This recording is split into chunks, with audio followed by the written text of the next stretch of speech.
কি একজন পাকিস্তানি ক্রিকেটার খুব খারাপভাবে প্রকাশ হয়েছেন? হ্যাঁ বন্ধুরা, আপনারা জানেন যে গত কয়েক বছর ধরে পাকিস্তানের ক্রিকেট মোটেও ভালো যাচ্ছে না। কিন্তু মাঠের বাইরে থেকেও তাদের কাছ থেকে খুব অদ্ভুত খবর আসে। যেমন এখন একটি প্রতিবেদন আসছে যেখানে বলা হচ্ছে যে একজন বিখ্যাত পাকিস্তানি ক্রিকেটার গত বছরের টি-20 বিশ্বকাপের সময় একটি দোকানে এসেছিলেন এবং 3টি উচ্চমানের ব্যাট কিনেছিলেন।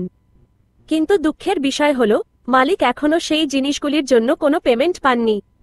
ওয়াহিদ খানের দোকান মালিকের মতে, তিনি সেই পাকিস্তানি খেলোয়াড়ের সাথে অনেকবার যোগাযোগ করার চেষ্টা করেছিলেন, কিন্তু দুঃখের বিষয়, তাদের কল এবং মেসেজের কোনো উত্তর দেওয়া হয়নি।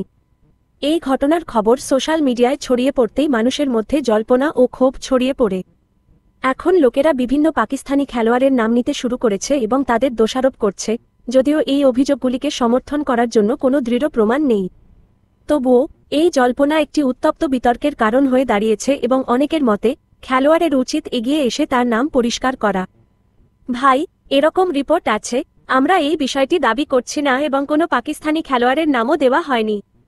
তাই এই পরিস্থিতির ওপর আমাদের কোনো ব্যক্তিগত মতামত নেই। তবে এই ঘটনা যদি সত্যি হয়, তাহলে এই বিষয়ে আপনার মতামত কি?